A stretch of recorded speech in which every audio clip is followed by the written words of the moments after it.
හොඳයි. කංජි වලින් කොහොමද අපි වේලාව සහ දින? ඇත්තටම දිනය තීරණය කරන්නේ ඔබ දන්නවා ඉර. ඉර කොහොමද කොච්චර කාලයක් යනවද? පැය 24 මේක තීරණය කරන්නේ ඉර. දිනය තීරණය කරන්නේ.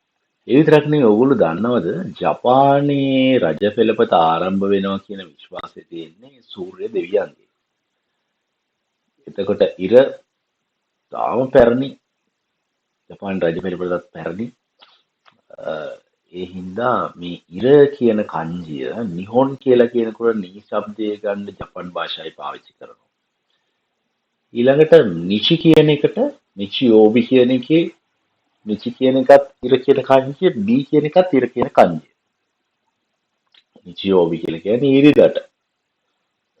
එතකොට සතියට පාවිච්චි කරන්නේ යෝබි කියන අදහසේ බී එකට මේ ඉර කියන කන්ජිය. නිචි යෝබි කියන්නේ ඉරිදා. ඊළඟට හඳ තියෙනවා. අපි කියනවා හඳ තමයි මාසය තීරණය කරන්නේ. ඔබ දන්නවා සමහර අය කියනවා අපි අඩු මාසෙක ඉපදුනේ. ඉංග්‍රීසි ක්‍රමයට සහ මේ ෆිගරි කැලෙන්ඩර් ක්‍රමයට සහ ලංකාවේ කැලෙන්ඩර් ක්‍රමය ගත්තොත් එහෙම ලංකාවේ මාසයට තියෙන දින 28යි. පොය ඇතිවීම සහ ඒ පොය කලාව අනුව මාසයට දින 28යි. දින 280ක් අපි අම්මත් එක්ක ඉන්නවා. බඩේ. එතකොට මේකට ගෙට්ස් ගත්තු සුඛි කියන කන්ජි මේ රීඩ් කරන එක පාවිච්චි කරනවා ඕන්‍යෝමි කුන්‍යෝමි කියන දෙකම මම කිව්වේ. එහෙනම් හඳටත් පාවිච්චි කරනවා මේ කන්ජිය මාසය සඳහා පාවිච්චි කරනවා. ඊළඟට මේ මොහොත මේ දැන් කියලා කියන එකේ මම කියලා දීලා තියෙනවා අපේ ෆිසිකල් ක්ලාස් දෙන්න ළමයි දන්නවා. ඉමා කියන එක. ඉමා කියන කන්ජිය මම කියන්නේ වහලයක් තියෙනවා. මම ඔබට වහලයක් තියෙනවා කියලා කියන්නේ පන්ති අපේ ළමයි දන්නවා කොහොමද කියලා මේ. රැඩිකල්ස් වලින් තමයි මේක කියන්න පුළුවන්. රැඩිකල්. ඒතර පහලයක් තියෙන ඒ වහලය තුළ එක තියෙනවා ෆුන් කියන අදහසේ මේ කටක නපුව එක වගේ එකක් තියෙනවා. මේ මොහොතේ මේ දැන් ඉන්න කියලා තමයි කියන්නේ. ඉමා. ඊළඟ තොෂි කියන එක, නෙන් කියන එක. ඇත්තටම තොෂි සහ නෙන් කියන එක ගත්තාම මේ අවුරුද්දට කියන එක. දැන් කොතොෂි කියන්නේ මේ අවුරුද්ද. රායිනෙන් කියන්නේ ලබන අවුරුද්ද. සරයිනෙන් කියන්නේ ඊළඟ අවුරුද්ද. මේ විදිහට අපිට පාවිච්චි කරන්න පුළුවන් දින ඉතාම වැදගත්. හරි. මම කලින් කිව්වා වගේ ඉතාම වැදගත්. කාලය හැඟවීම ඉතාම වැදගත්. ඊළඟට ස්වභාවික సౌందර්යය සහ කාලගුණය ගැන ගත්තාම මෙතන කාංජි කීපයක් සඳහන් කරලා තියෙනවා. යම කියන එක ගොඩක් කාංජි තියෙනවා ඔබට කියලා දෙන්න පුළුවන්. යම කියන එක ගත්තොත් එහෙම සරලව මේ කන්ද පුජි කන්ද ඔබට පේනවා. යම කියන එක කියන්නේ කන්ද යට සැකිල්ලක් වගේ කියලා මම කියනවා. ඊළඟට කව ගඟ සරල ඉරි කෑලි තුනකින් තමයි නිරූපණය වෙන්නේ ගඟ කියන එක. ඒක හරියට ගලාගෙන යන වතුර දිය පාරවල් තුනක් වගේ. ඊළඟට කී ගස ගහේ යට සැකිල්ල වගේ කී කියන එක. එතකොට මල් වලට කියන වහනා මෙතන සඳහන් කරලා නැහැ. මේ හැම දෙයකටම ඔබට රූපයක් දෙන්න පුළුවන්. හරි කංජි වල ස්වරූපය ඒකයි. එතකොට අපි කොහොමද ප්ලේසස් වලට සහ ඩිරෙක්ෂන්ස් වලට පාවිච්චි කරන්නේ කංජි කියලා මෙතන සරල ඔබට පෙන්නලා තියෙනවා. අපිට නිතරම අවශ්‍ය වෙනවා කෙනෙක්ට පාර කියනකොට ඔබ අහනවා කොහොමද දළදා මාලිගාවට යන්නේ? කොහොමද නුවර යන්නේ කියලා ඇහුවොත් එහෙම කාටද කියන්න පුළුවන්. ජපාන් ජාතිකයෙකුට. අපි භාෂාව දන්නේ නැත්නම් එහෙම අපිට ගොඩ ගහන්න වෙනවා මේ කොහෙද යන්නේ. අපිට කියන්න බෑ මම සූවිත කුදසයි. කෙලින්ම ඉස්සරහට යන්නේ. මොන්සර් විදේවල් හම්බේ. ඌ දන්නේ නැහැ මෙතෙන් කොහෙද කියලා. ඒ හින්දා අපිට කියන්න වෙනවා.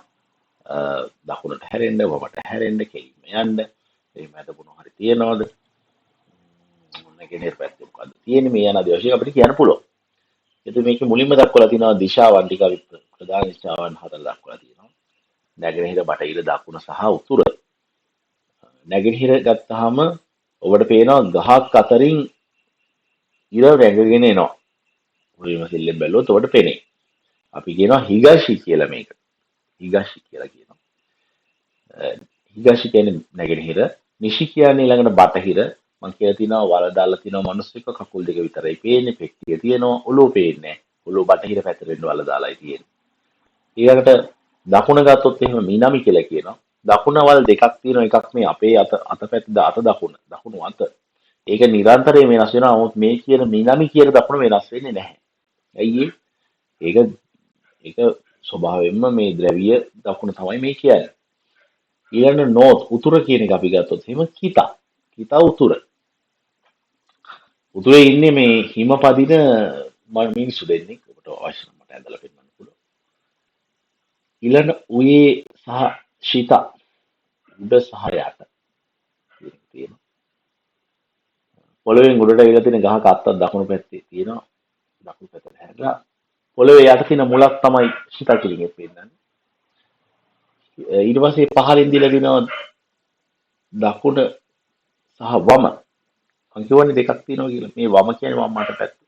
අපි හිදාරි කියනවා වමට, මිගි කියනවා දකුණට. මේ දෙකේම අත් තියෙනවා. අත් දෙකක් තියෙනවා. එකක කටක් තියෙනවා. එහෙනම් දකුණු අතෙන් තමයි කටට දාගන්නේ. තමයි දකුණු පැත්තේ තියෙන්නේ. ඊට පහලින් තියෙනවා කෝජෝ කියන එකේ කෝ කියන එක ෆැක්ටරි කියන එක. එහෙනම් ෆැක්ටරි වැඩ කරන්නේ වම් අතින් කියලා අපි හිතමු. ඊට පස්සේ නක කියන kanji තියෙනවා මැද කියන එක. නක කියන එක මැද තියෙනවා. පුටුවක් තියෙනවා. ඒකේ හරි මැදින් ඉලක් ගහලා තියෙනවා. හරි මේවා තමයි දිශාවන් සම්බන්ධ kanji මූලික ඒවා. ඊට පස්සේ එදිනෙදා අපිට පාවිච්චි කරනකොට අපේ ජීවිතේ හම්බෙන මොනවද ඔබ්ජෙක්ට්ස් kanji වලින් කියන්න පුළුවන්. උදාහරණයක් විදිහට කුරුම කාර් එක. හැමෝටම අවශ්‍ය වෙන දෙයක් නේ කාර් එක. එතකොට මේක ඇවිල්ලා මැදින් ඇක්සල් එකක් තියෙනවා. දෙපැත්තෙන් රෝද දෙකක් තියෙනවා වගේ. හරි මේ ගොඩාක් කර පාවිච්චි කරන කුරුම එක දෙන්ෂා කියන එකට පාවිච්චි කරනවා. දෙන්ෂා කියන්නේ කෝච්චිය. ඊළඟට හෝන් කියලා එකක් තියෙනවා පොත්. හරි. ඇත්තටම පොත් හදන්නේ මේ ගස් කපලා ඔයගොල්ලෝ මතක තියාගන්න පුළුවන් ගහේ පාලින් කොටසක් තියෙනවා. ඒ විතරක් නෙවෙයි නිහෝන් කියනත් මේක පාවිච්චි කරනවා ජපානයේ කියන්නේ. ගක්කෝ එකේ කෝ එක තමයි ඔය දීලා තියෙන්නේ. මං කියනවා ගහක් තියෙනවා 6 දිනක් විතර ළමයි ඉන්නවා. තාත්තලාත් ඉස්කෝලේට එනවා. ඔබ බලන්න මම ඔය කියපු kanji තුනම මෙන්න මේ කෝ කියන එක ඇතුලේ තියුණා. ගක්කෝ කියන එක සම්බන්ධ වෙන්නේ මානබිමස් කියන kanjiයත් එක්ක මානබු කියන එකත් එක්ක ඉගෙන ගන්නවා කියන එකේ ගක්කු සහ කෝ ගක්කු සම්බන්ධ වෙලා ඉස්කෝලේ හැදෙන්නේ. භාෂාව කියන එක ගත්තොත් ඊමස් කියන kanjiයෙන් තමයි මේක මූලිකව හැදිලා තියෙන්නේ. ඊමස් කියන්නේ කියනවා කියන එක. යමක් කියනවා. ඊමස් මෙතන තියෙන කියනවා වචන පහක් කටකි. භාෂාව.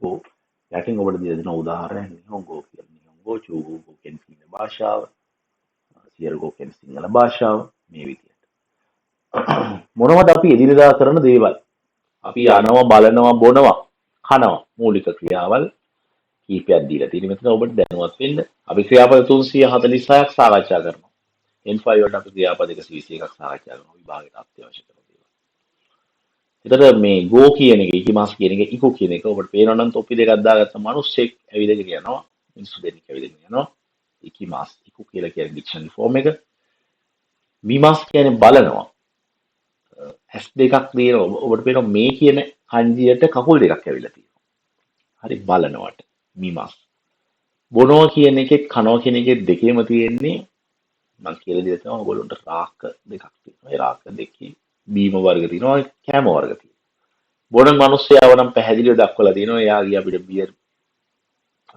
මාග් එක පේනවා නොමි මාස් බොනවා තබේ මාස් කනවා එතරම් කැම තියෙන බව අපිට පේනවා එදිනෙදා පාවිච්චි කරන ක්‍රියාපද තාම වැදගත් මේ ඔබට විභාගයේදී අත්‍යවශ්‍ය සාධක බවට පත් වෙයි හරි අපි මේ වලින් උදාහරණ කිහිපයක් සාකච්ඡා කරලා තිනවා ඔබට දැන් මේ ඉගෙනගත්ත kanji වලින් බලන්න මුලින්ම පෙන්නලා තිනවා kanji වලින් ලියලා තියෙනවා දෙවෙනියට ඒවා කිරගණ වලින් ලියලා තියෙනවා සහ පරිවර්තන කියෝ ගක්කෝ වේ ඉකිමාසු අද ඉස්කෝලේ යනවා අද මම ඉස්කෝලේ යනවා කියෝ ගක්කෝ වේ ඉකිමාසු හහා තෝ ඉෂෝනි හොන්නෝ යොමිමස්. අම්මත් එක්ක එකට පොත් කියවනවා. මම පොත් කියවන්නේ අම්මත් එක්ක. අම්මත් එක්ක එකට පොත් කියවනවා. 日本語を勉強します。すみません。日本語を勉強します。ジャパンභාෂාව පාඩම් කරනවා.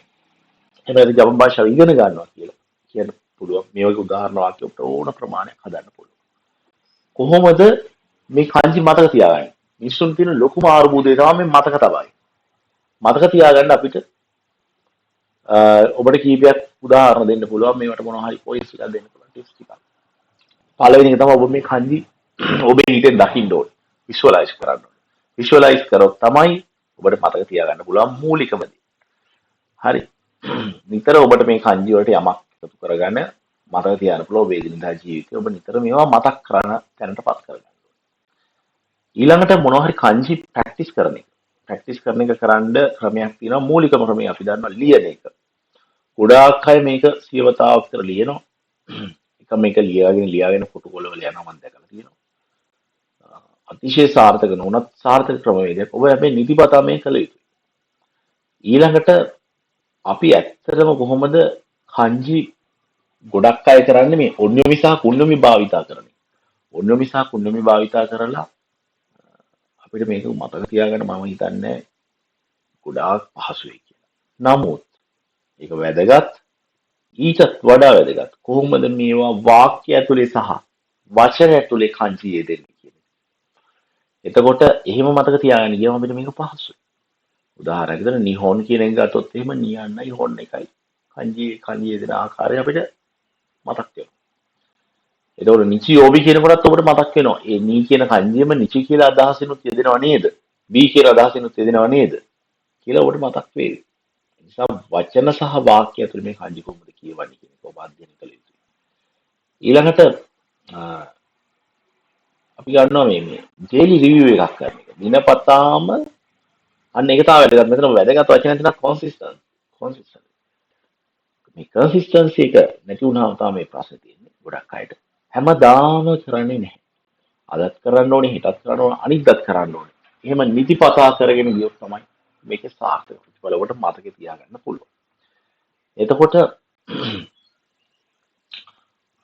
මට අවසානයේ කියන්න තියෙන්නේ ඔබට මේවට වැදගත් වෙන සාධකයක් තියෙනවා. ඒ සාධකේ තමයි මේවා මතක තියාගැනීමේදී ඔබ පාවිච්චි කරන්න ඕනේ අනිවාර්යයෙන්ම මේවල ස්ටොක් ඕඩර් එක සහ රැඩිකල්ස්.